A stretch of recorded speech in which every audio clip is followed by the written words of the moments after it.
Gaan we dan maar wint.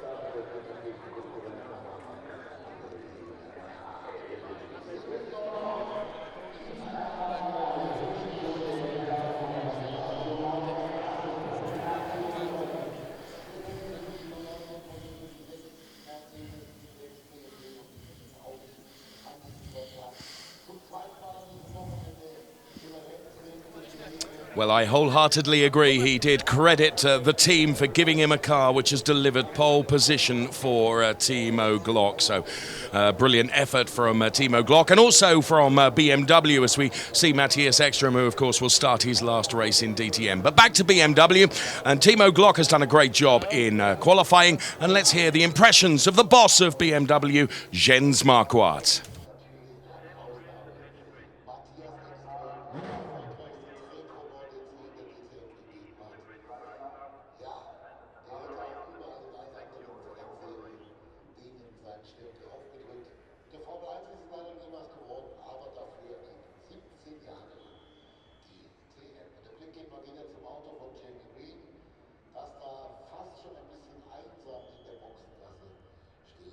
Der sich dann gleich, wenn das Feld vorbei ist, dahinterher machen wird. Also der Start aus der Boxengasse. Ein Problem mit der Betankung lässt es nicht anders zu. Es ist in jedem Fall ein genussvoller Nachmittag. Das ist schon mal allein dadurch gegeben, dass der Himmel wieder mal leer gefegt und gereinigt wurde vom göttlichen Reinigungsdienst.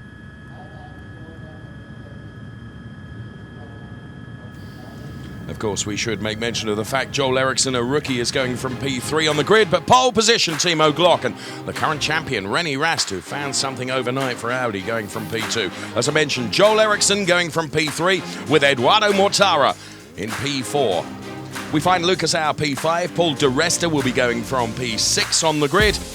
And to the fourth row of the grid, it's Daniel Juncadella and Marco Wittmann. On the next row, we find Mike Rockenfeller and Gary Paffett going from P10, of course, yesterday's race winner, Gary Paffett. Pascal Wehrlein and Loic Duval share the sixth row of the grid, it's P11 and P12. Augusto Farfus and Robin Frins are P13 and P14. And on the eighth row of the grid, it's Nico Muller and Jamie Green, although more to tell about Jamie Green in just a moment. Because rounding out the grid, we find Philipp Eng, and starting his last ever DTM race, Matthias Ekstrom, with Bruno Spengler bringing up the rear from P19. So I mentioned Jamie Green. He is in the pit lane as we speak and will be joining the formation lap and having to start from the very back of the grid. So he'll be joining the back of the formation lap and will start the race not in his grid position but right from the very back as we look at Bruno Spengler. And Bruno Spengler then, because of this blocking incident in qualifying,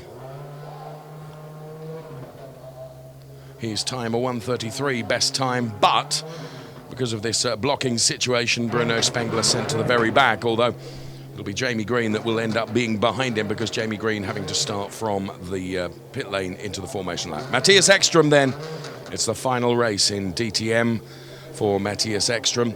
Philipp Eng, the Samsung BMW M4 DTM then, is going from P17 on the grid, which actually will become P16 because of Jamie Green's situation in the pit lane.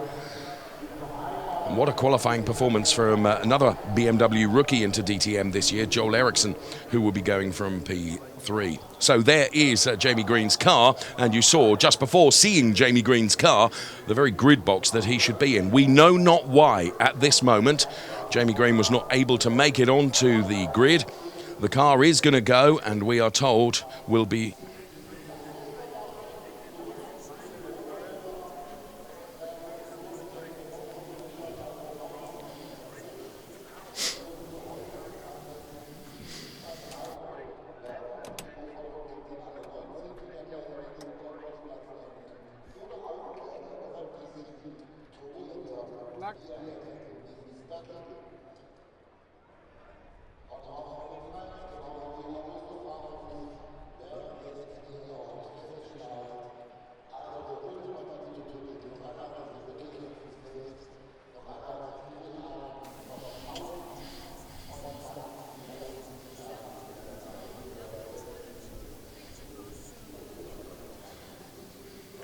So, as I was saying, and apologies for that, but always good to hear from DT Gas from Audi.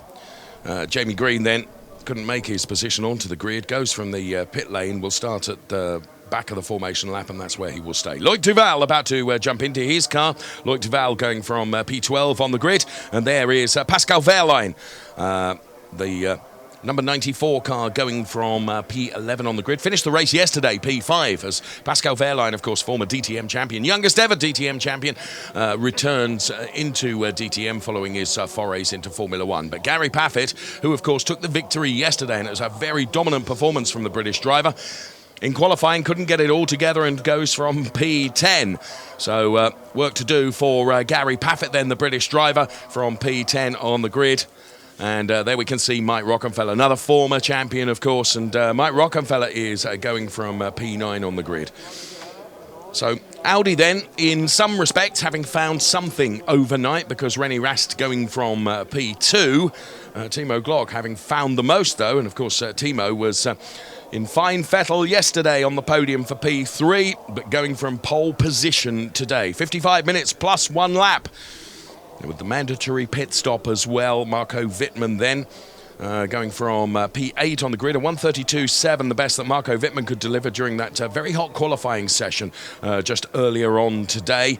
And we will see what Marco can deliver from there. Yesterday, well, his race finish matched the result. It's P11, the same number as, of course, Marco Wittmann races with. Daniel Juncadella back in DTM, the young Spanish driver. And the number 23 car finishing P8 yesterday.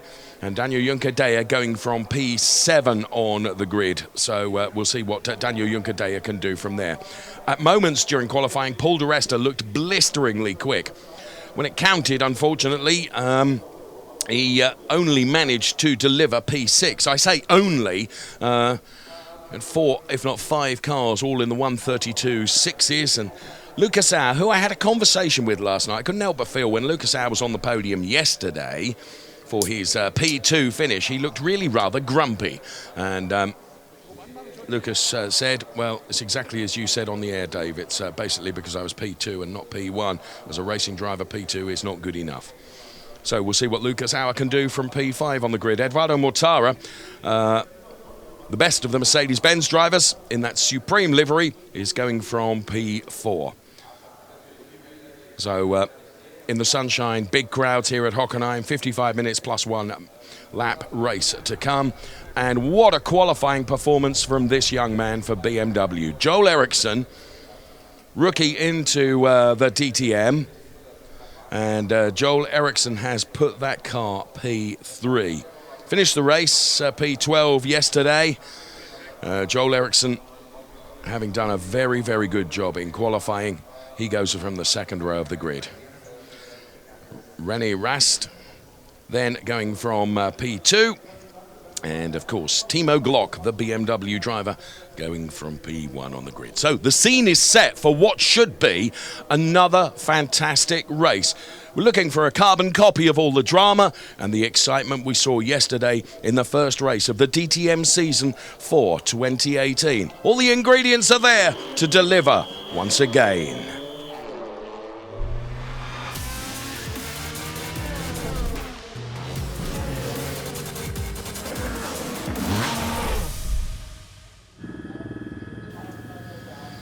Okay, let's go through the grid one by one. Timo Glock from P1, René Rast from P2. Then it's Joel Eriksson and Eduardo Mortara. Then we find Lucas Auer and Paul di Resta and Daniel Juncadella and Marco Wittmann for the second race of DTM in 2018.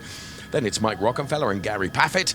Yesterday's victor, Gary Paffett. Pascal Wehrlein and Loic Duval are on row 6 of the grid. And on row 7, it's Augusto Farfus and Robin Frins with Nico Muller and Jamie Green being shown there on row 8 of the grid. I'll tell you more in a mo. Philip Eng and Matthias Ekstrom, of course, Matthias with his last ever DTM race. And then Bruno Spengler blocked during qualifying and goes from the back of the grid. Although he won't be at the back of the grid, it will be Jamie Green, because Jamie Green's car is in the pit lane. And he will be joining the formation lap at the back of the grid, and that's where he will have to start the race from. Eduardo Mortara then, his qualifying time, a 1:32.623. One of 5 drivers in the 1:32.6s. That's how close it is in DTM. Edo Mortara going from P4 on the grid. P3, Joel Eriksson. Young superstar then in the making, no question about that. And as a DTM rookie, to put that car P3 in qualifying earlier today, a remarkable achievement and very noteworthy indeed.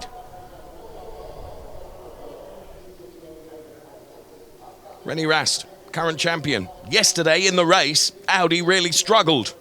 All of a sudden, overnight, it would appear, particularly for the René Rast car, of course, engineered by the Rosberg team, they've found something, because during qualifying, the quali pace he had, all right, he was 2/10 down on Timo Glock's pole sitting time, but he is going from P2 on the grid, and Timo Glock then blasted his way through qualifying and delivered a time of 1:32.379, which gives him that P1 position for the race, which is not very many moments from getting underway. So the grid girls leave the DTM grid. The whistles are blown by the marshals, and we are about to go racing. 55 minutes plus 1 lap.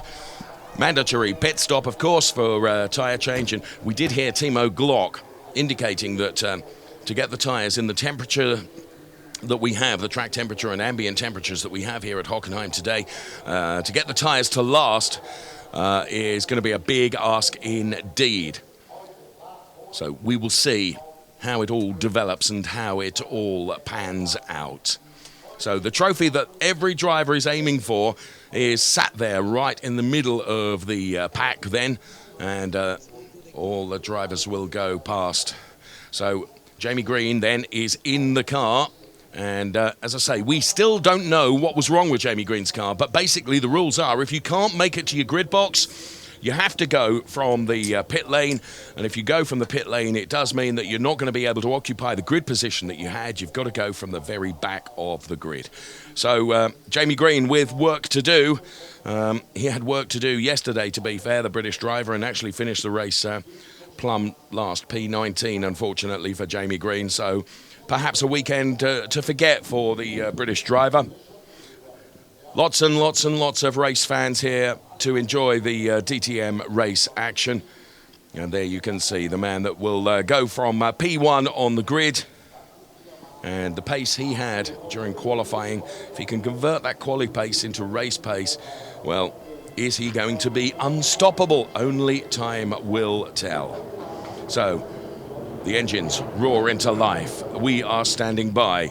We are delighted that you're with us because we have another fantastic race to come. Yesterday's race, 55 minutes plus 1 lap. It seemed to go in 5 minutes because there was so much going on. Delighted to have alongside me one of the BMW junior drivers, Ricky Collard, who made his on-air debut with me yesterday and made such a good job of it. We said, please, will you come back again? And here he is for this race. Hello, Ricky. You've been out there driving a DTM car, of course, as a race taxi. How's the day been for you so far? Yeah, well, good afternoon. Yeah, the track conditions today are absolutely perfect. I had a little run around the track yesterday, and what is really interesting is when we do our taxi rides. Yes. If you look on the inside, where we have René Rast. Yes. And so Eduardo, to the very left of the picture now. And Eduardo Montara, you can see these black lines that are coming onto the circuit. That's where we have to do the burnout. So that's you putting the rubber down. Well, yeah, but what would be interesting to see is if the guys on the inside use that rubber to get a really good launch at the start. Of course, it's making the track conditions for them, well, even better. Race 2 of 20 then, here we go. We are so looking forward to the 2018 season, and that's the trophy that, of course, every driver wants, the 2018 Champions Trophy. Jamie Green, he's got to go from the pit lane, as you can see. He's not released until the whole bunch of cars have gone through. This will be so immensely frustrating for him. Ricky, we know not why. There's obviously the team were working on the car, found something, had to do something to the car which prevented him taking his grid box, presumably. definitely. But the main thing is that Jamie's back out there now. Yes. So that's obviously a big positive. But he's got a lot of work to do today. Well, yes, he has. Credit to the team for getting him out there. Tell me, just before the race gets underway, and we go into the garages first of all of Audi, but we will also go into the garages of BMW and Mercedes-Benz as well. Following Timo's performance, the mood within the BMW camp must be pretty strong. Yeah, definitely. I was in the garages there for qualifying. Yes. And obviously it was a fantastic result for Glock. And one thing that was really interesting and really shone through was Joel. A fantastic. He's a rookie, for goodness sake, and he's P3 on the grid. So obviously there's a lot of emotion in there at the moment, but that's only half the job. Of course it is. We've got the hard part coming up now, and we've got some. I think we look at the grid. There's quite a mix in the grid on yesterday's results. Obviously we got the race winner yesterday, Gary Paffett, down in P10, and Marco Wittmann, who was also on the front row, is in P8. Be interesting to see today how they play their strategies in relation to what they did yesterday, because we saw a couple cars run out of DRS, a couple cars still had DRS to use. So they hadn't used them, had they? Yes, yeah. You're right. One thing we said yesterday on the air, both of us, was, and it's been proven from qualifying today, is whatever happens in race 1, it doesn't give us an indicator for race 2, does it? Audi were nowhere yesterday. All of a sudden, René Rast, the magic he's got from somewhere, means that he's going from P2 on the grid. We're standing by. The cars are making their way into the grid box. So, weather conditions, absolutely lovely. Track temperature 40.2, air temperature 27.7. The temperature inside the BMW of Timo Glock will be feverish, because Timo wants to convert this P1 into the race lead going into turn number 1. He and René Rast have to wait the longest for the rest of the cars to join the back of the grid. Jamie Green is there. Whatever was wrong with the car, hopefully they have sorted it out. We're on the starter's gantry. We need 5 lights. When we have 5 and they are extinguished, we will go racing. 55 minutes plus 1 lap of hot rockin' DTM to come. The green flag from the marshal at the rear. The start sequence is underway. For the second time in 2018, let's go racing. A brilliant start from Lucas Auer. An awful start from Eduardo Mortara, who does not get away. Lucas Auer already up to P3, having got past Joel Eriksson. Edo Mortara, for whatever reason, did not get away, and now is right at the back of the pack. Timo Glock leads René Rast. Lucas Auer, Joel Eriksson and Paul de Resta are battling over P4 and 5. So as they make their way onto the Parabolica for the first time of asking in this race, there, under investigation, is Lucas Auer for a jump start. So, Lucas Auer was hot out of the blocks, that's for sure. Was he too out of the blocks? Well, we will see. They have sensors all over the grid boxes, so they can tell, as Lucas Auer on the outside now of René Rast. Look at Paul de Resta. He's on a charge. Timo Glock, though, is doing what he needs to do, and that's to try and buy some space away from René Rast. What he's trying to do is break the 1 second he needs, because if René Rast is within 1 second of Timo Glock, that will give him DRS when DRS is enabled. So all the cars come through now. Eduardo Mortara's not right at the back of the pack. Right at the back of the pack is the number 23 car of Daniel Juncadella. So Jamie Green's car, thankfully, is running. He's behind Matthias Ekstrom. There's Eduardo Mortara, really bogging down at the start. Really good avoidance by all the drivers. Ricky, who none of them clattered into the Eduardo Mortara car. And, when you're so focused on the race start, it must be so difficult. Definitely, and I hope we get to see a slow motion replay of that, because we had cars going to the left, cars going to the right. I think Paffett must have skimmed the wall as he went to the inside of Mortara there, but Mortara is on a charge, isn't he? He was right at the back, and already he's climbed a couple of places, P16 already. We're seeing on the screen that a pit stop penalty of 5 seconds will be added to Lucas Auer, so he's P3 at the moment, but he is going to have to be in his pit box for 5 seconds longer than anybody else. Now you can see Timo Glock has done a fantastic job as we go through the Parabolica here. He's not quite got a second ahead. And now, well, René Rast there having to defend very hard. This is a brilliant heli shot as Jamie Green on the inside of Eduardo Mortara. But here comes Lucas Auer. Now, despite the fact he's got that 5-second time penalty, he's got to continue and push and push. And there is Gary Paffett getting past Joel Eriksson. So Gary Paffett, who showed incredible pace yesterday, he's on a charge as well. So Joel Eriksson has got now Mike Rockenfeller for company. Here it comes.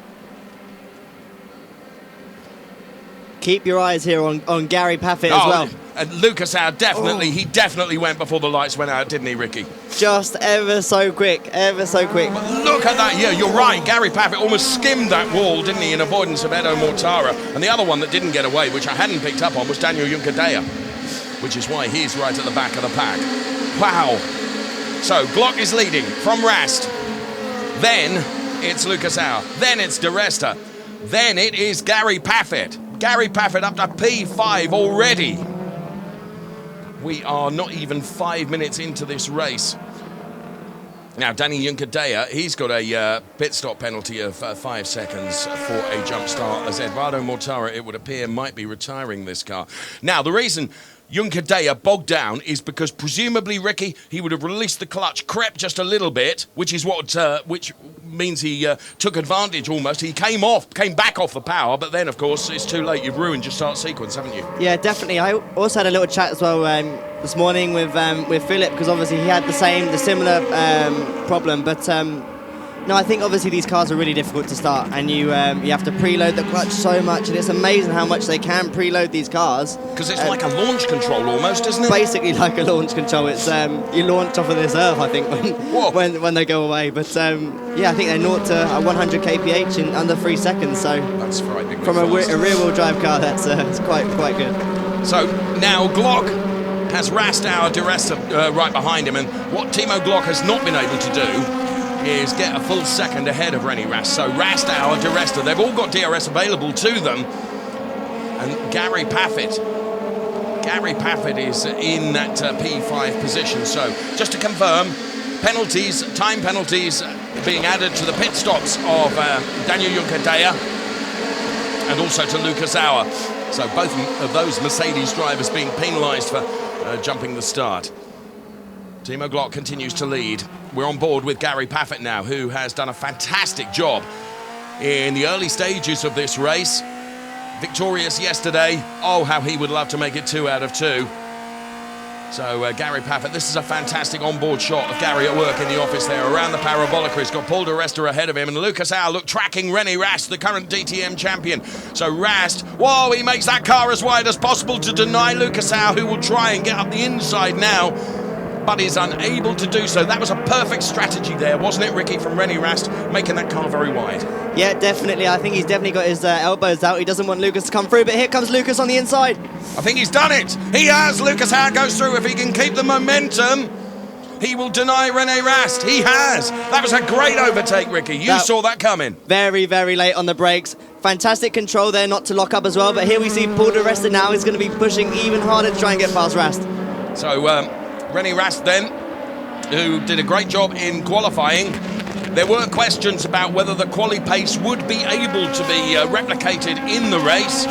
Well, at the moment you have to say, or you have to question that. So Glock, of course, whilst this is all happening, it's playing into the hands of Timo Glock, who's able to get up the road now and escape, isn't he? And it's gone from 6/10 to a margin now of 1.5. So Hour is out of the DRS window. He cannot use DRS to try and gain on Glock. Yeah, definitely. Now, obviously, Glock is going to be rubbing his hands together if he can get that, keep that gap over a second to stay out of the DRS. But be interested now to see if Lucas can start to reel them in. But yeah, this is going to be a straight dogfight now for lap time. Oh, isn't it just?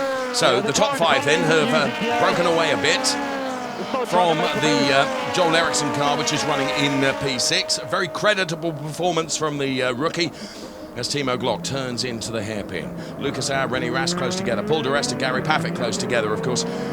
Those two are both Mercedes drivers. But you have to favour at the moment potentially Gary Paffett, who has really cut his way through the pack. There is Joel Eriksson, as I mentioned, a rookie driver who's running in P6. Joel Eriksson finishing the race yesterday in P12, but astounding us all with his qualifying performance this morning. Glock leads from Rast, from De Resta and Paffett. Now the top 5 really have sort of spaced themselves all really rather equally. But of course, what we have to throw into the mix here, Ricky, is the fact that all these drivers have got to take a mandatory pit stop. And this involves the team as much as it does the driver in terms of strategically when to do it. As we watch now, Lucas Auer, he's right on the back here of René Rast, and then very late to dive to the inside. René Rast looks to turn in and then sees the gap that he wants to turn into, full of the gold Lucas Auer car. So yes, back to what I was saying. Strategically, the teams and the drivers work together to decide when it's best to come in, do they not? Yes, so obviously the team radio is banned now, so it can only come from the drivers. The drivers make the decision on when to box. But what we might see now is for example, as Gary is catching up now to Paul, Gary might take the earlier pit stop to try and jump him in the queue a little bit. So, but obviously then his tyres will go off a bit more towards the end. Because the point I was making with regards to strategy is appreciating that radio is banned now in that regard. This strategically is all discussed before the race starts, isn't it, Ricky?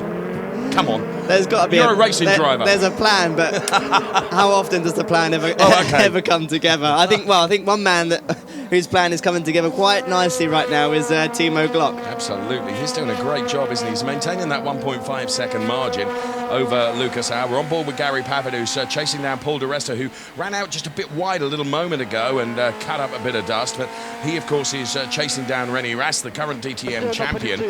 And Gary here, wily Gary. He's been in the business a long time. He knows how to drive. But he also knows that if he can use Paul De Resta to do the work ahead of him, then he's going to take less out of his tyres, isn't he? But at the moment, I would say De Resta is not close enough quite to Rast to be able to do anything.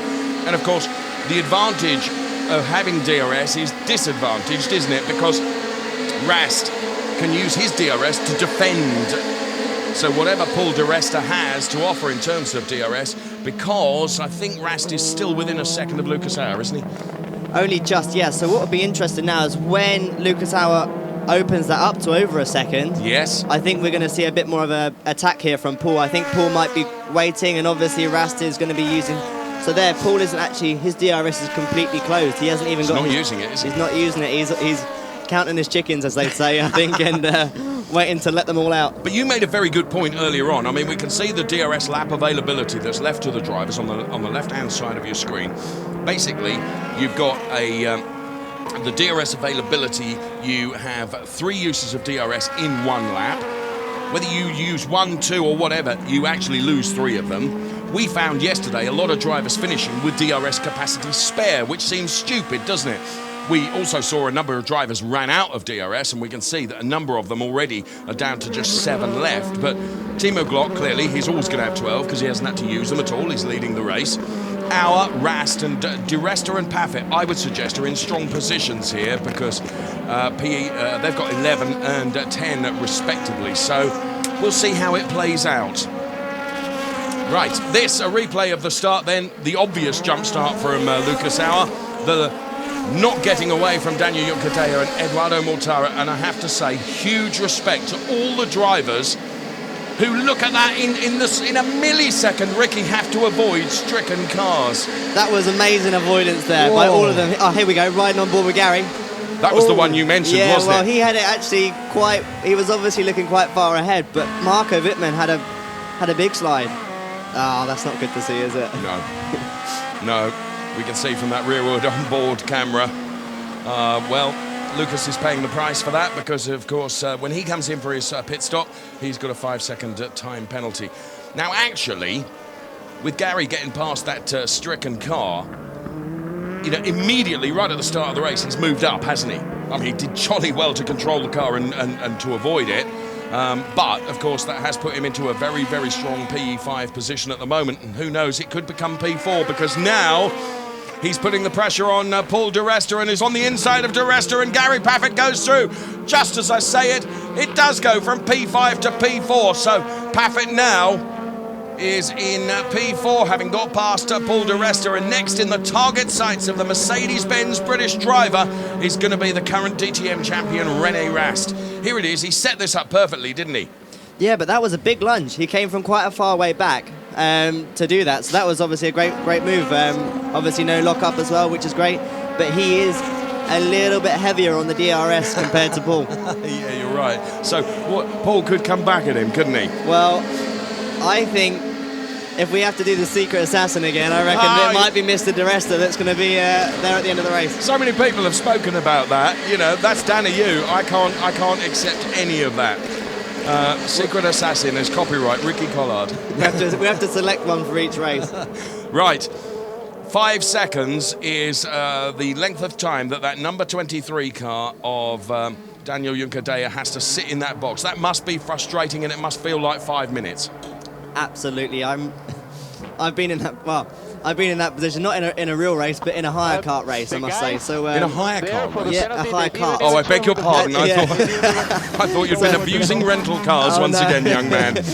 But yeah, it does feel like an eternity, I must say. Right, Juncadella on his way out. I'll tell you what, it's a good time from them, 7.1. But of course, he is the first then to have taken his mandatory pit stop. Unfortunately, we've lost Eduardo Mortara. He has decided to box the car, and there Joel Eriksson and Mike Rockenfeller, who are continuing this fight. This is the fight for P6, and at last Mike Rockenfeller has got past Joel Eriksson. And right behind Joel Eriksson now is the number 94 car of Pascal Wehrlein. So Pascal Wehrlein returning to the DTM for 2018. There's Mike Rockenfeller with the Audi then, who, as you can see, is now running ahead of Joel Eriksson. So it's P6 for Mike Rockenfeller. I have to say that Audi, from a pace point of view, Ricky, look, I mean, they've obviously worked extremely hard overnight, and they look better now, don't they? Although the leading Audi, which is running in P3 of René Rast, is being caught now by Gary Paffett. The margin between the two of them is just 5/10. We're on board with Gary Paffett now. Is he lining up René Rast? So hopefully we'll stay with this onboard shot, because Paffett is right on René Rast now. And now this Parabolica part of the circuit with DRS availability. The DTM champion for 2005 is reeling in the Audi. He goes to the outside of René Rast, and it's going to be a relatively easy overtake for Gary Paffett. What he now needs to do is to break that 1 second gap that he needs to between himself and René Rast, so that he hasn't got, René Rast doesn't have DRS to come back at Gary Paffett. Yeah, definitely. It's quite interesting as well. We've seen Rast run quite wide on a multiple of laps going into the hairpin there. So it's obviously maybe the car's struggling a little bit in the low speed relative to the Mercedes. The Mercedes looks quite good in that area. But then at the same time, you know, it's a cat and mouse. The Audi looks quite good at high speed, but it'd be interesting to see if we ride on board with Rast in the slow corners. Okay, so we're on board with him now and listening to everything that you're saying, because that's exactly what we're doing. This was the overtake then over the René Rast car. That in replay. And René Rast really defenceless to do anything about that. And Gary Paffett knows exactly where to place the car to make sure that the overtake sticks. So we are back on board with René Rast now, and we're heading up to corners where he could make the difference, aren't we? Yeah, definitely. The car is looking good in the fast change of direction. It just looks like it's struggling a little bit in the low speed, but he's pushing. He's really pushing. He's trying his best. And also same with Rocky there. You can see all the guys are right out on the exit curve, which looks great. Into the pit lane from P6, Paul di Resta. So di Resta choosing to come in quite early relative to some of the others. We will see if that pays off for Paul di Resta then. 8.1 second the stop there. It was beaten by a whole second by the previous stop for Daniel Juncadella. But of course Juncadella was in the pit box, the pit stop penalty box for 5 seconds as well. What we haven't done, as we can see Joel Eriksson under pressure now from Pascal Wehrlein. Pascal Wehrlein goes through, but Joel Eriksson fights back. This is brilliant as they head down towards the next turn. Joel Eriksson says, yeah, you can try. However, Joel has got the momentum now. Pascal Wehrlein is going to be run out to the inside, but if he stays inside, Pascal should go through. Joel Eriksson, unfortunately, does yield and loses out on that place.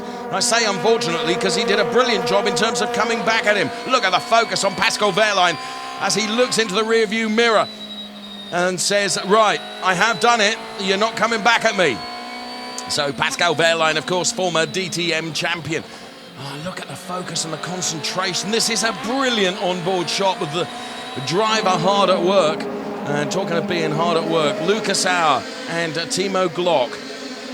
Now, last time around 1.7, it's 1.8 now. So Timo Glock is doing a fantastic job of just managing that gap and actually even increased it by a tenth in the last lap, Ricky. So forgive me, Timo, we've not talked about you much because there's been so much going on behind you, but he's just quietly going about his work and doing a great job, isn't he? Yeah, definitely, but you can see how close they all are on lap times.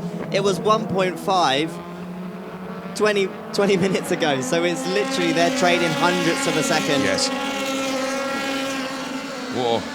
And that, as the cars, and in particular the car of Loic Duval, is over the rumble strips, AstroTurf, tarmac, you name it. Of course, Hockenheim here, Formula One circuit, plenty of runoff area. And now this is coming into the hairpin, and we can see it's Marco Wittmann who is being chased down by Nico Müller. In fairness, Augusto Farfus not far behind. Fastest lap comes from Daniel Juncadella, who of course has been in changed tyres, hasn't he? So 1:34.926 as Marco Wittmann continues to be under pressure here from Nico Müller, and Augusto Farfus trying to buy into this battle as well. It's the battle that's going on for P10 at the moment. So Marco Wittmann in that P10 position. There's Nico Müller. There is Augusto Farfus, the Brazilian racer, who is currently sitting in P12. And there's quite a train of cars there, isn't there? All fighting over that P10 position, final points-paying position, as Timo Glock crosses the timing line once again and increases still further a little bit his margin, Ricky. So he's just, as I said, quietly going about his job. As in now comes the number 47 car of Joel Eriksson from that P7 place. In also comes Nico Müller. So the team's set to work on the Joel Eriksson car. So Joel Eriksson then engineered by the RBM team of BMW, and he's back out once again. So Joel Eriksson will return into the race. Here is Nico Müller.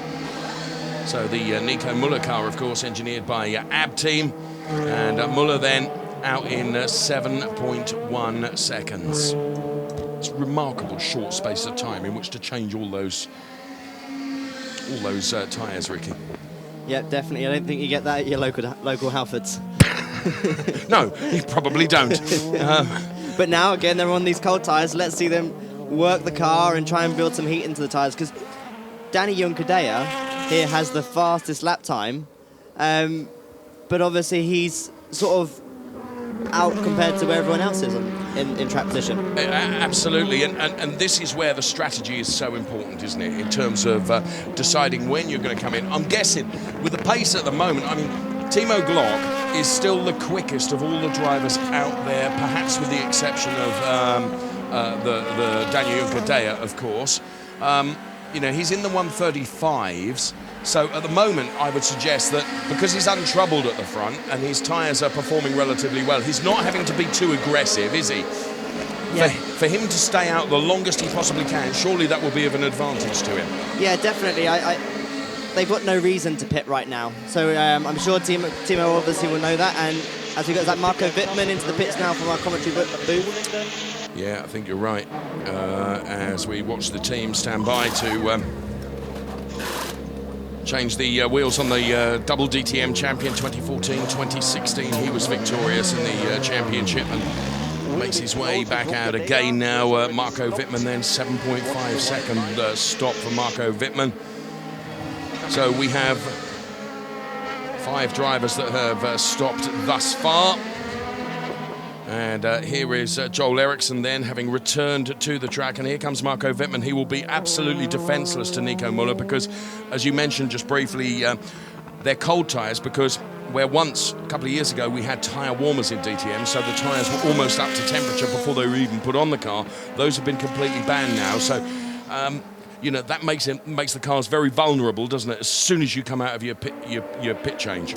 And another thing as well, you have what they call cold graining. Right. Where if you push too hard and slide the tyres too much, then they can actually rub across the top of the track and make a grain, like a cheese, basically like when you grate cheese. Okay. And this is something that when it's on the tyre, it's really, really difficult to get it off. It can probably take up to 2 to 3 laps, as now we see Glock into the pits. This is the race leader.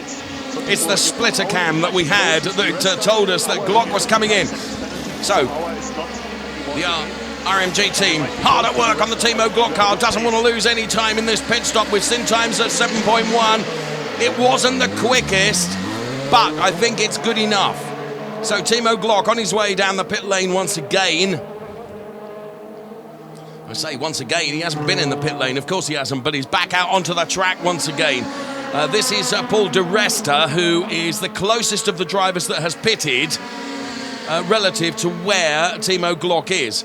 So here is Timo Glock on cold tyres. He wants to do exactly what Ricky has suggested, avoid being too aggressive and cold graining those tyres, but equally, he does not want to let Paul di Resta past us. Gary Paffett get past Lucas Auer. So effectively, Gary Paffett is now leading the race pre his pit stop.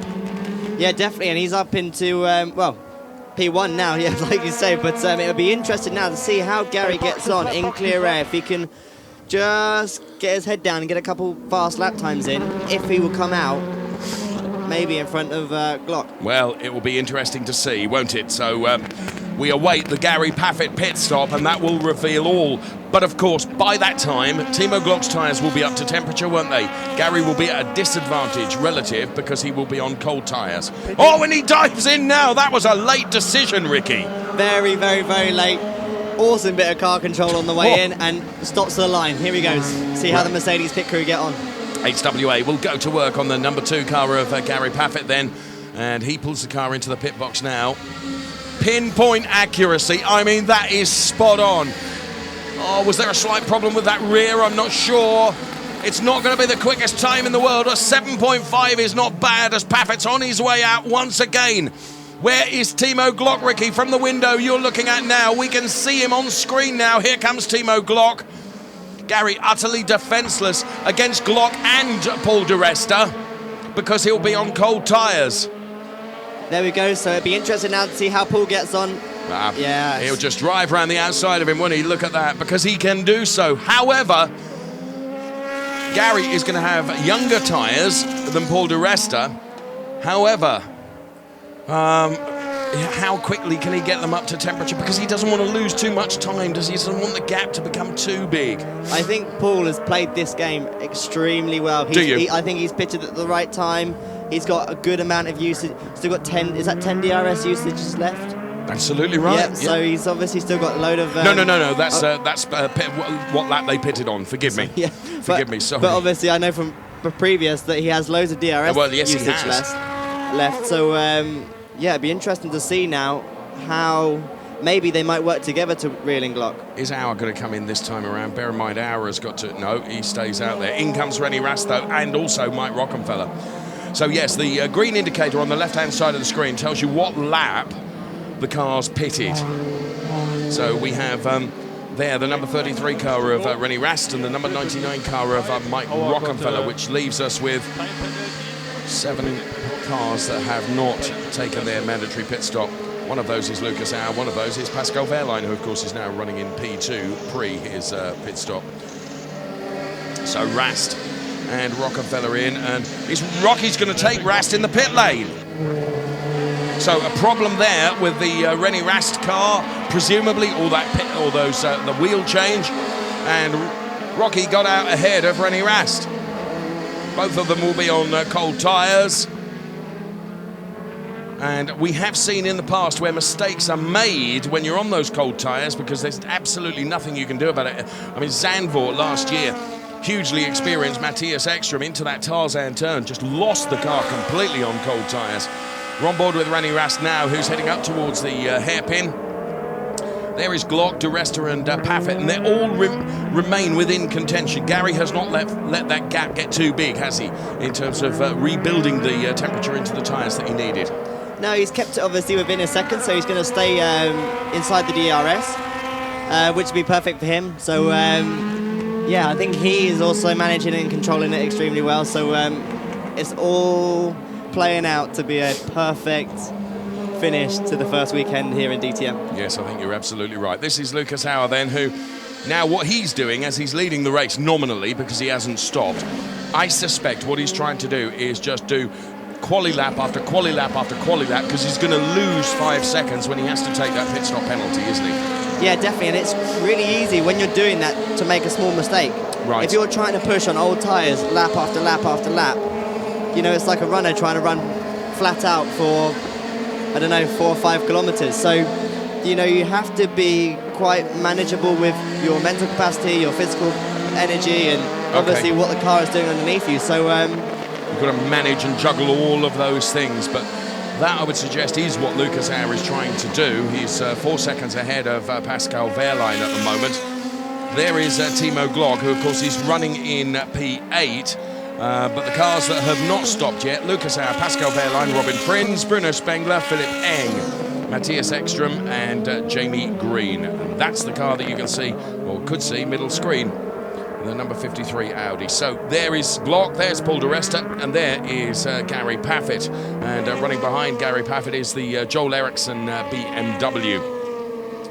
So Timo Glock, and we're on board with René Rast now, who of course is behind Mike Rockenfeller, following that Rocky getting past him in the pit lane effectively.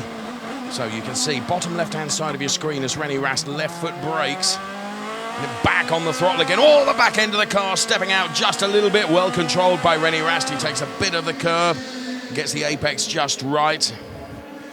So here comes Lucas Auer. And Pascal Wehrlein into the pit lane. So Pascal Wehrlein, former DTM champion, of course. Again, just like Gary Paffett, millimetrically perfect. Keeps the car revving. This is 7.9, far from the quickest we've seen. And those tenths of seconds really do make a difference, don't they? Definitely. You know, the driver can try and make maybe 1, maybe 2 tenths. You know, the grid is so close, they're fighting for hundredths of seconds.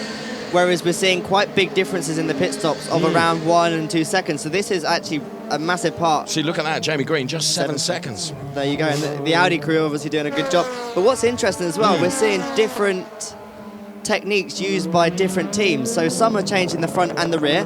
Forgive me, here comes Gary Paffett on Paul di Resta. So Gary Paffett comes through now in the chase and charge towards Timo Glock. So he gets past Paul di Resta. So Gary Paffett now with 25 minutes plus 1 lap of this race left finds himself now effectively in P2. Of course, on the left-hand side of your screen, it will tell you he's in P7. That's because the likes of Auer, Fringe, Spengler, Eng and Ekström have not yet stopped. And here is Lucas Auer. Is he going to dive in this time? Yes, I think he is. He does. Now, this will be critical to see where Lucas Auer comes out. He's got to stop for 5 seconds, though, in the penalty box. So here comes Lucas Auer, serving this 5 seconds for jumping the start. 1, 2. It's almost that slow, isn't it? He gets going again, and now he can take his pit stop. Also coming in is Philipp Eng, former teammate to Ricky Collard, who is alongside me here in GT racing. But what's quite interesting here is you see some doing the front and then some doing the rears on a staggered system, whereas the conventional system is both do the rears, both do the front. Right. And it's interesting to see the difference. Okay, Lucas Auer is on his way out now. Here comes Philipp Eng, also on his way out in the number 25 BMW, the RBM car. So Lucas Auer then, cold tyres now, don't cross the white line, penalty if you do. He's back out and heading towards turn 2. There is Matthias Ekström in car number 5, his last ever DTM race. And we're on board with Gary Paffett as he tries to close in on Timo Glock. So down through the gearbox, and Paffett is... well, now he's got past Paul di Resta. It's almost like he's been released, Ricky. He's clearly got the pace in the car, hasn't he? Yeah, definitely. He's bringing that time deficit down. Look, there we go. So we can see in relation to Timo, it's gone from 2.7 down to 1.1. That's a big margin to have brought down, isn't it? That's a large margin. So Timo's going to have to pull something out the bag here. 2 out of 2 for the British Star this weekend. Ooh, wouldn't that be great? We will see. Gary, one of the DTM drivers, like all the DTM drivers, so looking forward to being back in the UK with DTM this year on the full GP circuit at Brands Hatch. Boy, I can't wait for that. So fastest lap comes from Gary Paffett, a 1:34.069. So 1:34.069. And there is Matthias Ekstrom. Here is our race leader, effectively. Of course, the race leader is being shown as Robin Frins and Matthias Ekstrom P2, but on this splitter cam.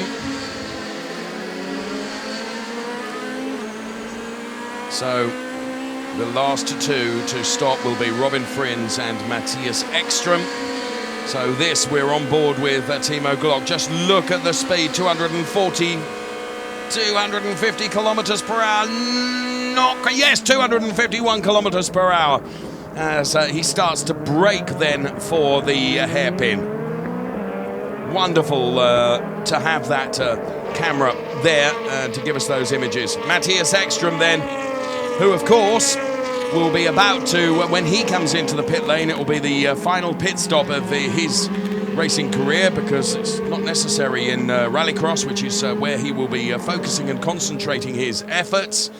And I wonder what emotions are going through Matthias Ekstrom as we were going down the grid at the start of the race. I mean, all the signatures across the bonnet of the car to say cheerio to Matthias Ekstrom from this phenomenal DTM career that he has had. Well, I have a feeling when he heads towards the checkered flag, there will be a tear in his eye, I feel sure. So Matthias Ekstrom chooses not to dive in yet. Gary Paffett, well, how's he doing? You're keeping your eye on the timing here, Ricky. Is he? He's hauling him in, isn't he? Yes, he is. But what's interesting now is Glock will finally be able to use DRS. He's close enough now to Eki, so we should see the DRS being used. There he is, by both drivers now as they come onto the Parabolica. You're absolutely right. Paffett will have DRS available to him. However, Timo Glock now also, because he's within a second of Matthias Ekstrom, you can see the wing open, the rear wing opens, it gives the DRS benefit to Timo Glock, which negates the benefit Gary Paffett gets from his DRS. And of course, what we do know is that Timo Glock, having led the race, is going to have many more DRSs available to him. After saying that, Gary really closed in on him at the hairpin there. I know, I think Eki didn't make it easy there for Glock to get past him. I think he went inside then outside. And Gary had quite a nice run from both of them. He obviously had like a double slipstream. Yeah. Well, now this is effectively for the lead of the race, because Matthias Ekstrom has not stopped yet. Timo Glock and Gary Paffett. So we're on board with Gary Paffett then. Inside his Mercedes as he chases down Timo Glock. There's under 20 minutes plus one lap of the race remaining.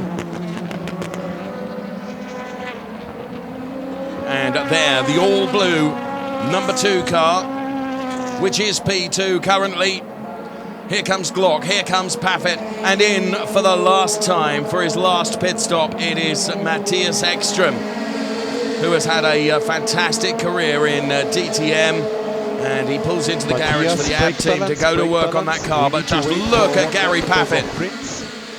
Now Timo Glock is vulnerable. Gary Paffett's DRS window open. Glock cannot use DRS to defend. He's not within a second of anyone. It's a real fight now. Parabolica. Here comes Gary Paffett. So look at this. It's down to under 5/10 between the two of them. Gary Paffett now, is he going to go inside, outside? Glock goes to the inside. Paffett around the outside. Glock stays with him though. They outbrake going towards the hairpin. Glock will now try and make the car as wide as possible, but Gary has got on the inside now. He needs to redeploy DRS to give him the slip through this turn, which becomes the inside for the next one. The overtake is done. Job done. Great close racing there. They both gave each other just enough room. They're two very, very respectful drivers, aren't they, as you say? Gave them race room. Do you think Paffett just glanced Timo Glock off the back of the hairpin there? It was extremely, extremely close. It'd be great to see now, because if he has, I think that Glock will remember that coming on to the next lap. But look at this. Now we go back to DRS lap availability on the left-hand side of your screen. Gary has got merely 3 laps worth. Timo Glock has got 11. Now, Glock needs to stay within a second of Gary Paffett, doesn't he? Gary's really going to have to work hard if he's going to try and pull out over a second, because you can only do that in the middle sector, in the final sector. So let's see how Glock manages to hold on. And here, talk us through this. Now, I want to see, just as they come off the hairpin, Ricky, whether, I mean, it was so close, millimetrically close. Now, that was so close. He just polished, I think, the rear corner of Timo Glock's car. I think it was just a little buff, wasn't it? Oh, great. Fantastic. Fantastic to see that in slow-mo. But Now, here comes back. Glock. He's coming back at him now because, of course, he's got DRS, so Gary needs to stick his elbows out, and he does! Oh my goodness me! I mean, talk about defend. He really defended that. I mean, he's entitled to do that, isn't he? He is indeed, but I don't think he did that on purpose. I think maybe he had a slight lock-up on the inside front. Okay. But it's just going to make the battle even better. I'm sure that it's going to urge Glock now to do even more to try and get past him. Well, you know, Timo really does have that availability to him. So we will see. Here comes Glock. He ain't given up this fight. Gary desperately trying to break the DRS window. What he needs to do, it can't be 5/10. He needs to get it up to a second, the margin between the two of them. And at the moment, Glock is still within that DRS window. It's interesting as well, as they go into turn 12. Let's look again. Let's look again. So you say you think this was a mistake?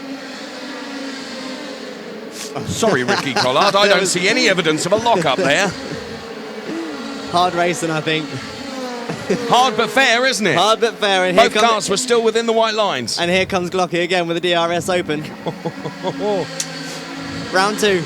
We've only got 16 minutes plus a lap. Goodness me.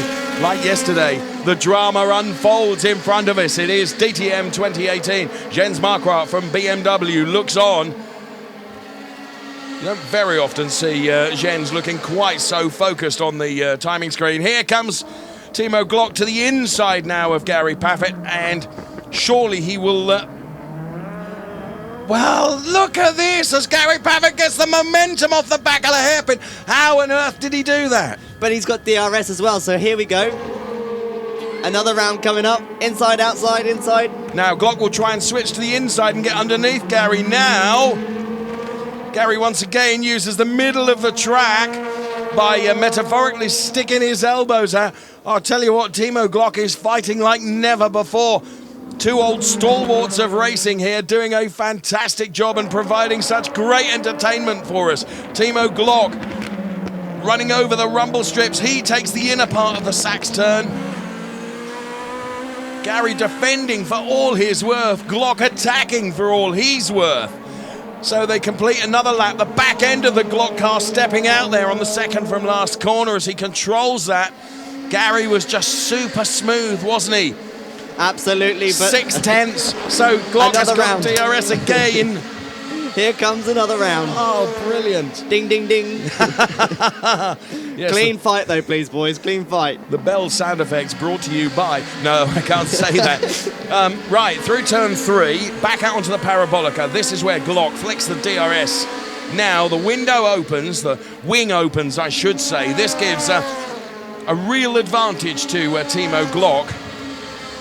But I'll tell you what, I don't think he's close enough. But he will get DRS off the back of the hairpin, won't he? And here he comes again. He's going to go to the outside. Oh, there is contact between the two of them this time. And Gary now. Glock with the inside. He needs to keep his foot in because this is the outside, actually, of this turn. But it becomes the inside for the next one. So Glock, presumably, as he runs Gary right out to the curbs. And that's to be expected, this fight between the two of them.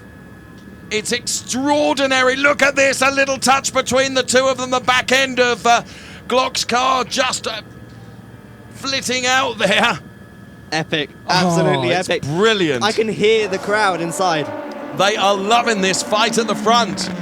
Whilst this is all going on, keep your eyes on Paul di Resta, who is lurking in P3, and one should not forget Joel Eriksson is lurking in P4. And look at how many DRS usages Di Resta has got. Yes, I still think that Paul di Resta may yet have the last laugh. We will see. But for now, Glock has put himself ahead of Gary Paffett. What Glock needs to try and do now is to pull himself out of the DRS window, or put himself into a position. Oh, let's see this again. Now, look at them. I mean, Awesome. it could not be closer, could it? Oh, and look at the crowd. You're absolutely right. They're loving it, aren't they? Absolutely loving this fight. Okay, here we go again. Now, bear in mind, you can see here Gary now to the outside of Timo Glock. He runs him wide. All the time, these two are fighting. Paul di Resta and Joel Eriksson are getting ever closer, but Gary Paffett now on the inside through turn number 7, and Gary Paffett goes ahead. Here comes Timo Glock all the way around the outside. No, this is phenomenal. So they are trading places lap after lap. And for now, Paffett has gone back in front, but now look how vulnerable Gary is going to become with only 2 laps of DRS left. Look at the sparks coming out of the car as well. They're both pushing as hard as they can. But it's interesting to see Glock is sticking with the lower line. He is. You were talking about this line through Sachs turn yesterday. So what it does, if you go lower, you can carry a higher entry speed and a little bit more in the mid, but then you lose on the exit, where we see Gary now pull out a bit more on the exit. But, you know, I think we could maybe see a surprise move come up from Glock maybe if Gary keeps leaving the door open. Now, Gary has built 6 tenths. That's not enough, but that will have helped him. Timo Glock has gone out wide. So Gary has, what he needs to do is get that gap between himself and Timo Glock up to a second, but he ain't going to, because here comes Glock again with DRS availability here at the Parabolica. But Paul di Resta and Joel Eriksson are getting closer as well. So the window opens, this flap on the rear wing, the DRS flap is open on Timo Glock's car now. He will have it off the back of the hairpin also. He looks to the inside, and to be fair, room left for him by Gary, but Gary carrying a little bit more speed there. And here comes Joel Eriksson on Paul di Resta. So these two I have mentioned are getting ever closer to the warring parties in the P1 and P2 place. Here's Joel Eriksson on the inside. Oh, what a brilliant overtake from Joel Eriksson on Paul di Resta. Clean, tidy, executed perfectly. His first ever weekend, P3. Oh, it's brilliant, absolutely brilliant. Fantastic, come on Joel. He did a great job in in qualifying, and now he's repeating that good job in the race as well. In the meantime, Gary Paffett is leading from Timo Glock. That ain't all over yet, that's for sure. And I don't think it's all over for Paul di Resta either, because he's still got 10 DRS laps of availability to him. That was a brilliant overtake from Joel Eriksson. It came from a long way back, didn't it? I think so. The inside, and then Paul di Resta is able to get back at him here, but Joel is obviously in the overtaking frame of mind, isn't he? Because it was here where it actually happened. I think he almost played a bit of a dummy there. He went to go to the outside, and I think Paul thought, oh, yeah, okay, I've got this. I think you're right. And then he fought back, but here we go, another round coming up. You cannot not be absolutely enthralled by this racing. Here comes Glock, stealth-like on the back of Gary Paffett. To the inside goes Timo Glock now. Gary Paffett out wide. He'll try and come underneath Timo Glock now. But this time, it's Timo's turn. It's like this, isn't it? Every lap. Oh, it's incredible. So, you can see a little bit of damage to the rear of Timo Glock's car. I just picked that up. That one might have been a bit more of a polish then. Yeah, okay. Okay. You can see a little bit of bodywork flapping on the back of the Timo Glock car. Gary Paffett P2, Timo Glock P1, Joel Eriksson P3. So Glock leading, there it is, you can see it there. That's not going to have any effect on the car, is it, Ricky? Well, like we were talking about yesterday, it's good that the lap times are still really, really quick. But, you know, I think that might have a little bit of effect. But in previous years, that would have a massive effect with all this aerodynamics that are implicated in the car. But you can see it is starting to slide around a little bit.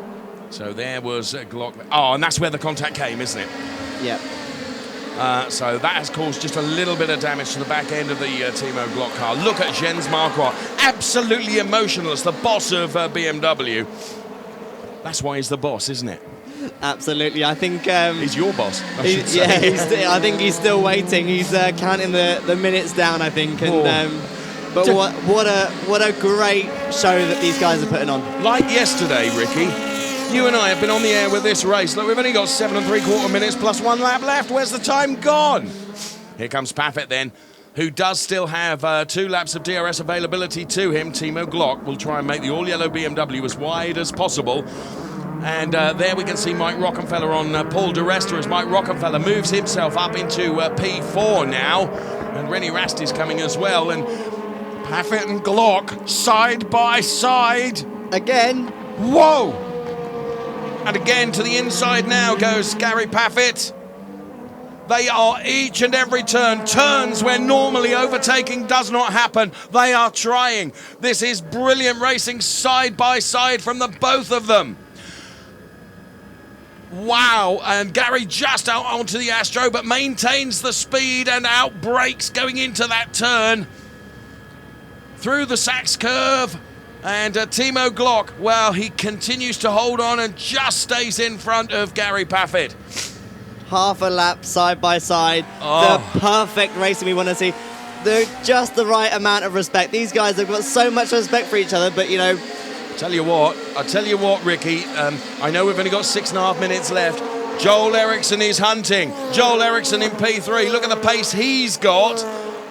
He's lapping quicker than the top 2 drivers, the drivers that are in P1 and P2, because as they fight, Ricky, it's making them slower, isn't it? And what's interesting to see now, we've got 8 uses of DRS for Joel. Wing is open already. This is going to be Gary's last chance. This is the last lap, is it, of DRS use? Here he goes. Inside or outside? He's going to be vulnerable, isn't he? Right to the outside of Timo. Timo runs him as wide as he dares. Gary will try and come underneath now, but Joel Eriksson... Gary here is going to have to attack and potentially also defend as well. Look at this. He inches past Timo Glock.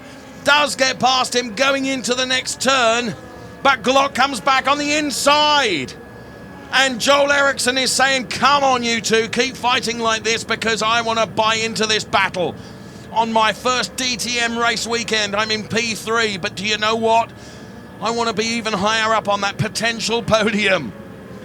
Whoa, the helicopter shot proving just how close these are racing. And I have to say, Ricky, I fear that we are going to see Gary drop down the order now because he will have taken so much out of the tyres and he will have no DRS usage left. And I just think, I mean, he has delivered some incredible race entertainment for us. And just look at the fans. They love it. We all love this. We all love it. And I am going to be watching Joel Eriksson. I think you're right. Come the last 5 minutes. Here we go. In replay, Ricky, look at this. As you said, you know, the respect between these two drivers. I mean, it's been one of the hardest fights. Look, people are jumping out of their seats. They cannot believe it. And heads in hands because it is so exciting. But here comes Joel. Look, Gary has no DRS. He's going to be really, really vulnerable now. But if Joel can get past Gary, can he catch Timo? Well, that will be really, really interesting to see, won't it? So Gary now adopts the, I'm going to make it as wide as I possibly can because he's got no other option available to him. Joel is on the outside, but if Joel can go around the outside here, he will have the inside for the next turn, which should put him ahead. There's a little bit of a touch between the two of them. Mike Rockenfeller is trying to buy into this as well. Here comes Gary Paffett back on Joel Eriksson and does it without any DRS help. Here comes Mike Rockenfeller on Joel Eriksson. As Joel has attacked, it's made him vulnerable to Mike Rockenfeller. Whoa! So Rocky now finds himself in P3. And René Rast, well, Team Phoenix on board the pit wall. I mean, goodness me. We have seen some extraordinary driving. On board with René Rast then, the DTM champion, who is currently P5, but with 3.5 minutes plus 1 lap. Don't bet on it staying that way. Glock leading, and he's got 9/10 on Gary Paffett, P2. Mike Rockenfeller, P3. Joel Eriksson, P4. So Rocky now, given where we saw yesterday, the race pace of the Audis, Ricky, Mike Rockefeller and René Rast, and also Loic Duval. Yeah, actually, in race pace, they're performing really well today. All of them are there or thereabouts, and what's going to be interesting now is if Rocky can get within a second, which he isn't quite on this lap, but I definitely bet he will be on the next lap. I could see another fight. Gary's got one lap. This is probably the first lap where Gary hasn't had to attack or defend, so I think he's going to have to put his defensive hat back on because Rocky's going to be all over him. Pascal Wehrlein has got past Paul de Resta as I pause to take a breath. This is a battle for P7. Pascal Wehrlein then ahead of the Paul de Resta car. Those drivers that are out of DRS availability, Paffett, crucially, who's running in P2. Also Nico Muller and Philip Eng, who are running down there in P13 and P14. But this 6-strong train of cars with 2 minutes plus 1 lap left. What can Mike Rockefeller do? What can Joel Eriksson do? It'll be a dream come true for him to finish on the podium in his first ever DTM race weekend. Surely he's got 5 DRSs available to him, but he needs to be able to retake Mike Rockefeller. So Glock from Paffett, from Rockefeller, then it is Joel Eriksson. Ricky, on the timing screen, who is quick? Well, I'm having a look on the timing screen now. I think everyone is so close. What's interesting to see now is Rocky is within DRS usage on Paffett. So we're going to see a fight now for Paffett to hold on to P2 whilst Rocky tries to take it off him. And this is where he's going to use it, isn't he? Oh, René Rast is out wide. Whoa, that was a big save from René Rast, who held on to that. But he will be vulnerable to Loic Duval. And sure enough, Loic Duval, and here comes Mike Rockefeller, exactly as you predicted on Gary Paffett from the helicopter then. And Joel Eriksson also trying to buy into this. Tell you what, you can see what a class act Gary Paffett is in terms of his drivability, his racecraft. He knows he has to defend. He knows he's got no DRS left. He just has to drive every centimetre of tarmac that he can and make sure he pitches the car in the perfect place to try and deny Mike Rockefeller. Timo Glock, of course, is rubbing his hands with invisible soap, saying, "You carry on, I'm up the road." Glocky's had to work hard for it, though. Oh, he has. Oh, he has. But both of them have been fantastic. And well, it's all quiet in the garages, and not surprising, really. You hardly catch your breath. Right, we're into just 20 seconds of this race left. Are they going to cross the timing line before the clock counts down to 0? There's some debris there. That looks like debris off either the Lucas Howe or the Jamie Green car, I would say, from the colour. They do cross the timing line with 5 or 6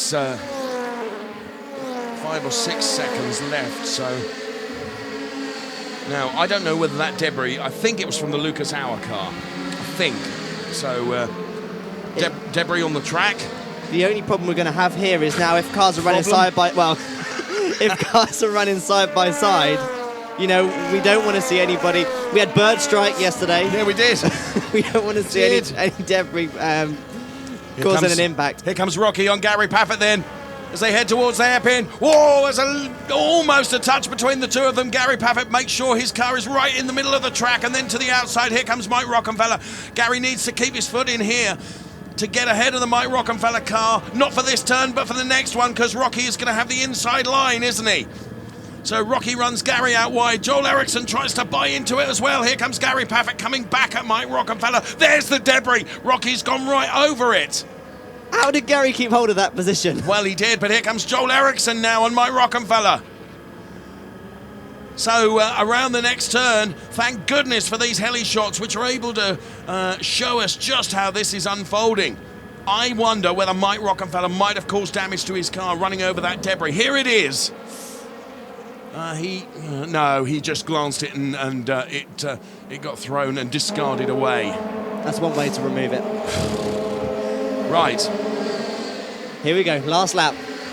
Who's your money on for P2? Because I think you can select any I think you're right. one in this train of 6 cars. I know one thing. I wish right now I was sitting at the hairpin, because that's where it's all gonna start, in my opinion. Glock should be safe. Here's Paffett. Here's Rocky, and Joel Eriksson lurking just behind, and so too Loic Duval with one of the best drives in his DTM career. I think Rocky's got him this time. But will he be able to hold it on the apex? So Rocky opens the DRS then on his rear wing. He needs to get right ahead of Gary Paffett. And Paffett outbreaks him going into the hairpin. Joel Eriksson and Loic Duval all having a go. This time Rocky tries again off the back of the hairpin. This is a carbon copy of what happened last lap. This is outstanding driving in DTM for 2018. Surely Rocky's done enough now. Paffett comes back at him. Joel Eriksson just waiting to pick up the pieces if he can. So too Loic Duval. Timo Glock has checked out almost. Wow. So we have but a few turns left in this second of the races in this opening DTM weekend. And what a race it has been.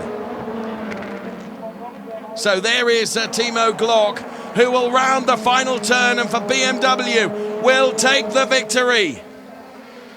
To take P2, it will be Mike Rockenfeller. For P3, after one of the most incredible drives, Gary Paffett. Joel Eriksson on his debut weekend takes P4. Look at the delight from Timo Glock, Ricky Collard, racing driver. We've seen some great races. That was one of them. That was, I think, that will go down in the books as one of the classics. I don't think I've seen so much side-by-side action in a DTM race ever. Extraordinary. Look at the team. Congratulations, all of them. Everyone. Rocky was just stealth, wasn't he? You know, he just came and well, there we go. That's what we like to see. Absolutely. More donuts, please. Of course, it's a very sad occasion that we see those donuts from Matthias Ekström because it is his final race weekend in DTM, and for that we are very sorry. But you know what? I'm not convinced we've seen the last of Matthias Ekström in DTM. I hope not. Ricky, what a race. What a race. Remarkable. And it's been won by this man, Timo Glock. Thank you, Benny. Thanks to my car crew. Absolutely thrilled to bits. This is unbelievable. Race 2 win, Timo Glock, to add to his P3 place yesterday.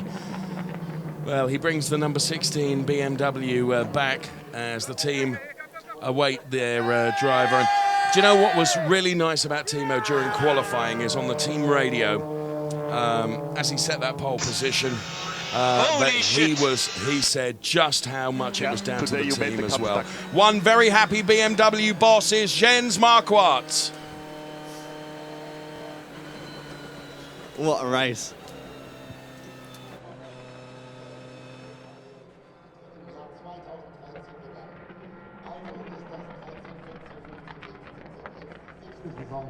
in der wir Timo Glock im Starterfeld begrüßen dürfen. Und gleich am nächsten Wochenende, aber es ist der Tag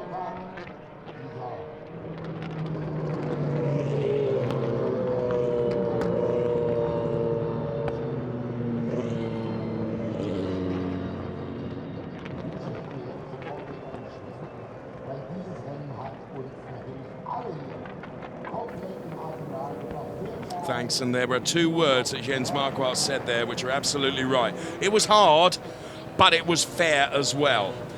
Absolutely, and that is what all the drivers want. That is what all the fans want.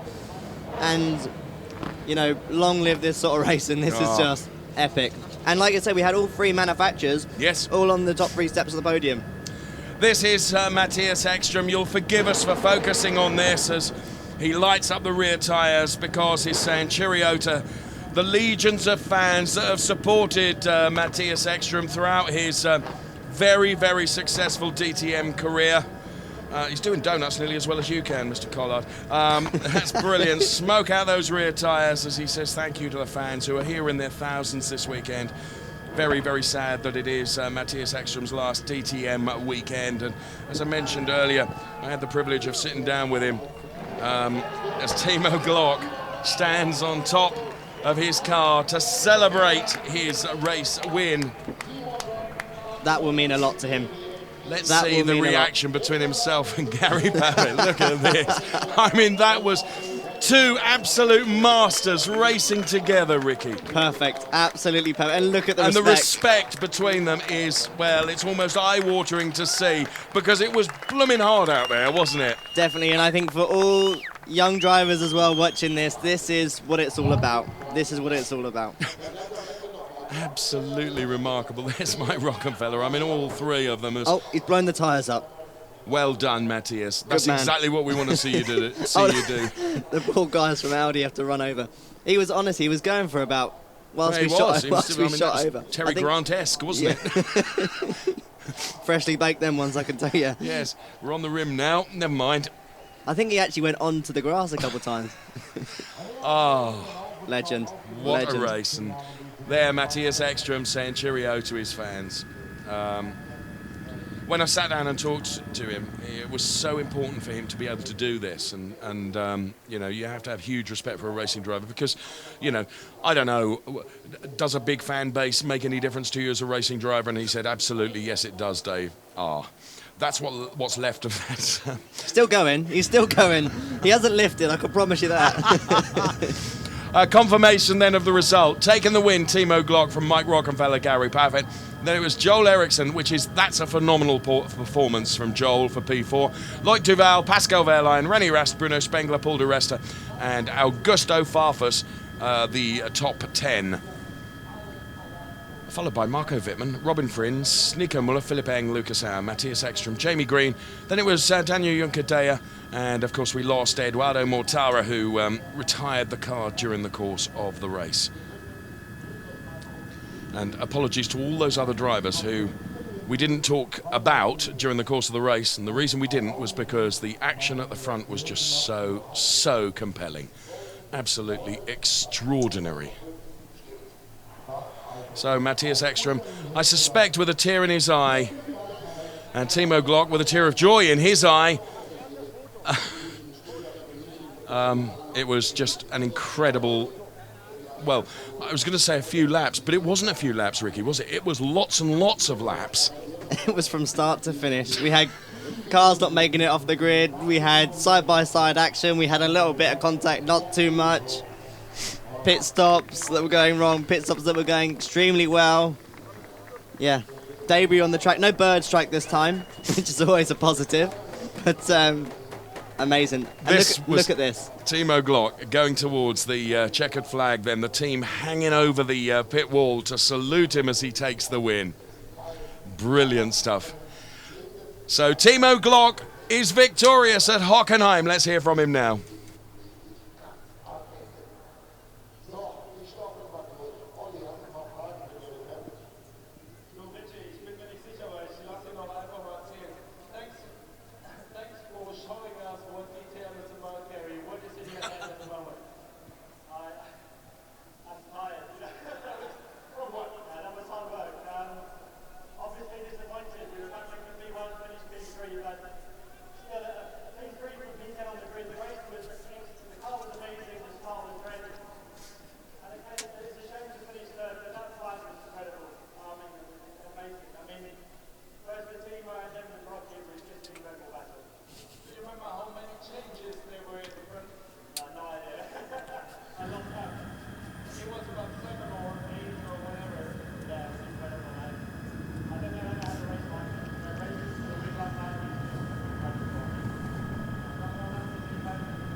Well, first of all, apologies for the colourful language from Timo Glock. You can understand in the emotions. And I have to say, Ricky, I agree with his sentiments. You know, when you look at racecraft like that and the entertainment that's been put on, I mean, DTM is just awesome, isn't it? Absolutely awesome. And Mercedes, Gary Paffett, what a weekend he's having.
Kurs war. Der ist allerdings gerade noch im Gespräch mit der Kollegin. Auf den habe ich noch eine Sekunde zu warten. Aber sind es nicht tolle Worte, die Timo Glock gerade an die Fans für die DTM gerichtet hat? Unglaublich. Genau darum geht es im Turnwagensport. Leichtes Anlegen für die Kämpfe an der Spitze. Positionswechsel, Runde für Runde.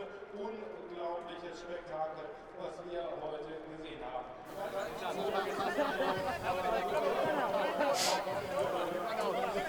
Why can't Lausitzring be next weekend? We've got a weekend gap, haven't we, before we go back to DTM racing, which will be at the Lausitzring, 18th to the 20th of May.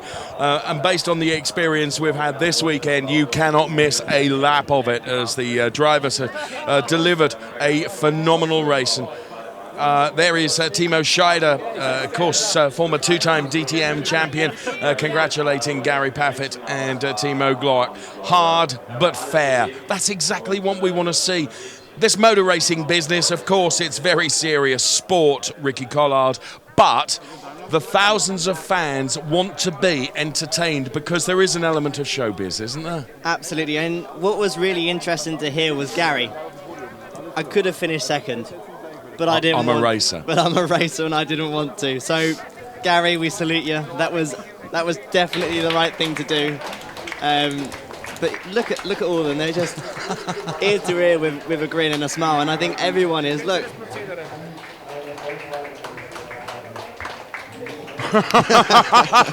There you go, Gary. What racing we have seen. Muss es Gary bitte aussagen, weil das war ich will die Bilder unbedingt. The reason we've gone quiet is to try and listen in to what's being said.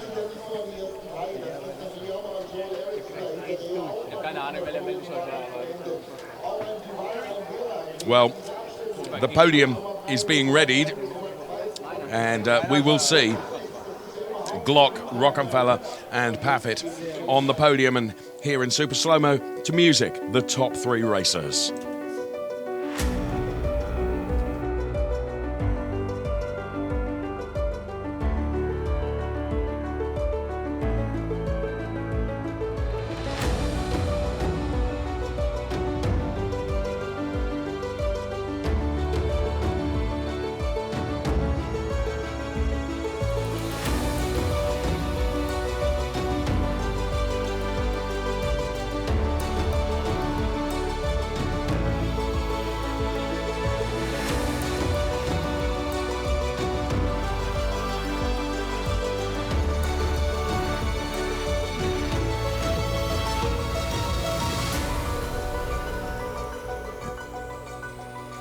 And just before we get to the podium, I've got to say a big thank you to racing driver alongside me, BMW Junior, Ricky Collard. I know you've got to go now because you have other duties to do. Thanks for being with us in comms over the weekend. You've done a great job and we've seen two fantastic races. Absolutely. It's been a pleasure to be here this weekend, and I hope to maybe be back up here sometime soon. Unfortunately, I won't be at the Lausitzring because I'm in doing the Blancpain. Yeah.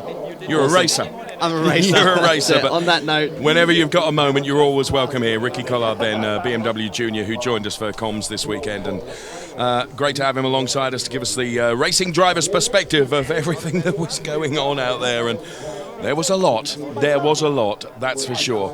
So the driver standing by to get out onto the podium then, and Timo Glock wears the Hankook first cap because, of course, he was victorious. A brilliant job done by Timo Glock and Mike Rockefeller and Gary Paffett. At the risk of repeating myself, another phenomenal mention must go to Joel Eriksson in his debut DTM race weekend, finishing P4 to add to his P12 finish yesterday. Remarkable performance from Joel Eriksson, a rookie to watch. And we all know what rookies can do in DTM because René Rast took the DTM championship last year and in his rookie year. So good stuff. We think the drivers are making their way to the podium now. Sure enough, there is Timo Glock. He's a showman and we love him for it. Top step of the podium for Timo Glock.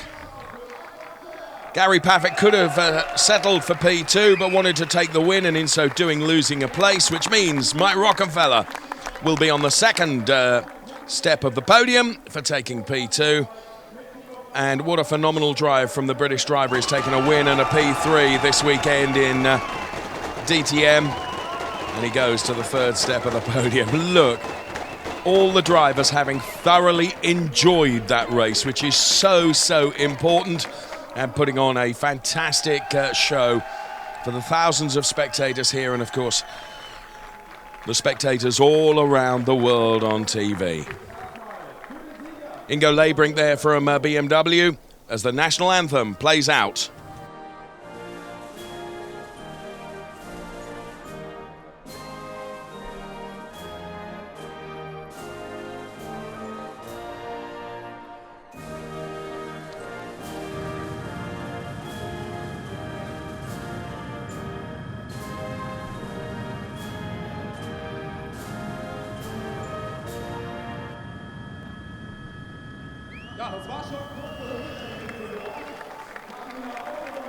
So the anthem plays out, and the trophies are about to be presented. And what trophies they are too, as Timo Glock, having driven such a phenomenal race, receives his trophy from Sebastien Ogier, who is here to make the trophy presentation to Timo Glock.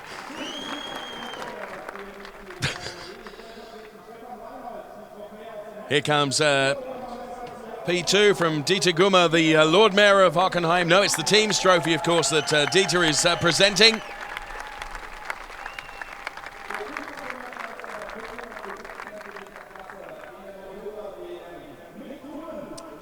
Mr. Mick Doohan, who is here, making the trophy presentation to Mike Rockenfeller.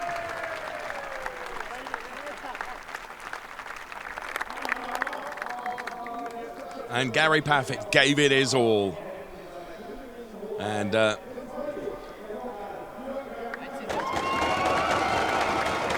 his royalty makes the trophy presentation to Gary Paffett, who drove the most phenomenal race.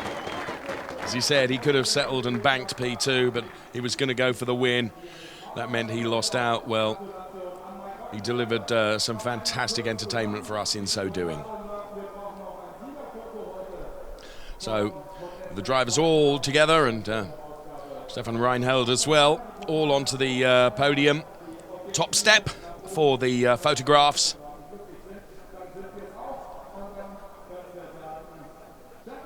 And then it'll be time for champagne.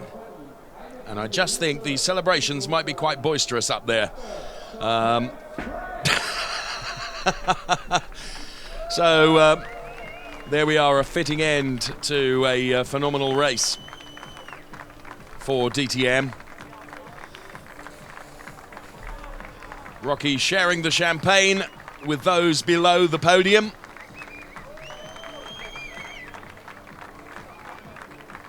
So Timo Glock, Mike Rockenfeller and Gary Paffett.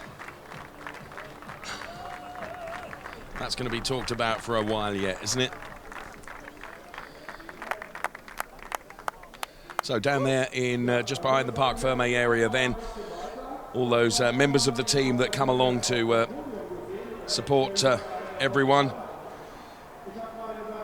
So BMW, Audi, Mercedes-Benz, all represented on the podium in the top three places. It could not be better.